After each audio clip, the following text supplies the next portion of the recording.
আসসালামু আলাইকুম। আজকে যে রেসিপিটা শেয়ার করতে যাচ্ছি, এই রেসিপিটা আমার ভীষণ পছন্দের। আমাদের গ্রাম বাংলায় সকালবেলার নাস্তা হিসেবে এই রেসিপিটা সার্ভ করা হয়। বিশেষ করে আমাদের বিক্রমপুরে সকালবেলায় এই বৌয়া ভাতটা বা খুদে ভাতটা বিভিন্ন রকমের ভর্তার সাথে সার্ভ করা হয়। আমাদের মধ্যে অনেকেই তো অনেকভাবে এই বৌয়া ভাতটা রান্না করে থাকেন। তো আজকে আমি যেভাবে রান্না করছি, এইটা একদম বিক্রমপুরের ট্রেডিশনালভাবে তৈরি করা হবে। তো আশা করছি ভিডিওটি আপনাদের কাছে ভালো লাগবে। আপনারা এই রেসিপিটাকে কী নামে সম্বোধন করে থাকেন কমেন্ট বক্সে জানাতে ভুলবেন না। তো চলুন দেখে আসি রান্নার প্রসেসটা। বিসমিল্লাহ। প্রথমে একটি হাঁড়িতে আমি পর্যাপ্ত পরিমাণে তেল ঢেলে নিয়েছি, আর তেলটা যখন খুব ভালোভাবে গরম হয়ে আসবে এই পর্যায়ে আমি পেঁয়াজ কুচি অ্যাড করে দিচ্ছি, আর পেঁয়াজটাকে সামান্য নরম করে ভেজে নিচ্ছি। এবারে পেঁয়াজটা ভেজে নিতে নিতে এখানে আমি 4টে শুকনো মরিচকে ছিঁড়ে দিয়ে দিলাম, আর ভালোভাবে নেড়েচেড়ে পেঁয়াজটাকে আবার একটু ভেজে নিলাম। তারপর আমি এখানে স্বাদ মতো লবণ অ্যাড করে দিয়েছি, আর এখানে আমি 1 কেজি পরিমাণে ভাতের চালের খুদ নিয়েছি, আর এটাকে খুব ভালো মতো ধুয়ে পরিষ্কার করে নিয়েছি।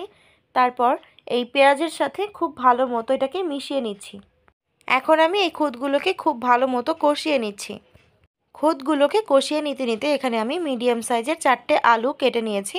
আমরা নর্মালি যেভাবে আলু ভাজি করি তার থেকে একটু মোটাভাবে এই আলুটাকে আমি কেটে নিয়েছি, আর চালের সাথে খুব ভালো মতো মিশিয়ে নিচ্ছি। এই পর্যায়ে এখানে আমি পানি অ্যাড করে দিচ্ছি। যেহেতু আমি 1 কেজি পরিমাণে খুদের চাল নিয়েছি, এর জন্য এখানে আমি 2 লিটার পরিমাণে পানি ব্যবহার করব। আপনি যতটুকু পরিমাণে চাল নেবেন তার দ্বিগুণ পরিমাণে এখানে পানি ব্যবহার করবেন।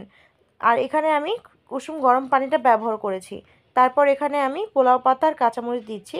পোলাও পাতাটা অপশনাল, এখানে আপনি দিতেও পারেন নাও দিতে পারেন। যেহেতু আমার কাছে ছিল তাই আমি এখানে দিয়ে দিয়েছি। পানিটা যখন প্রায় শুকিয়ে আসবে এই পর্যায়ে আমি ঢাকনা দিয়ে ঢেকে রাখবো 10 মিনিটের মতো। আর এই পর্যায়ে কিন্তু চুলার আঁচটা একদম লোতে থাকবে। আর 10 মিনিট পর আমি একটু নেড়েচেড়ে দিচ্ছিলাম। আর আমি আরেকটা কথা বলে রাখছি, এখানে আমি খুদের চাল ব্যবহার করছি। আপনি চাইলে কিন্তু ভাতের চাল দিয়েও করতে পারেন, সেক্ষেত্রেও কিন্তু কোনো রকম সমস্যা হবে না। তারপর আবারও আমি ঢেকে রেখেছিলাম 5 মিনিটের মতো। আর 5 মিনিট হয়ে গেলে এখানে আমি পরিমাণ মতো ধনিয়া পাতা কুচি ছিটিয়ে দিয়ে আর সামান্য একটু নেড়েচেড়ে দিয়ে নামিয়ে ফেলছিলাম। আর খুব সহজেই কিন্তু তৈরি হয়ে গেল আমাদের বিক্রমপুরের বিখ্যাত খুদে ভাত বা বৌয়া ভাত।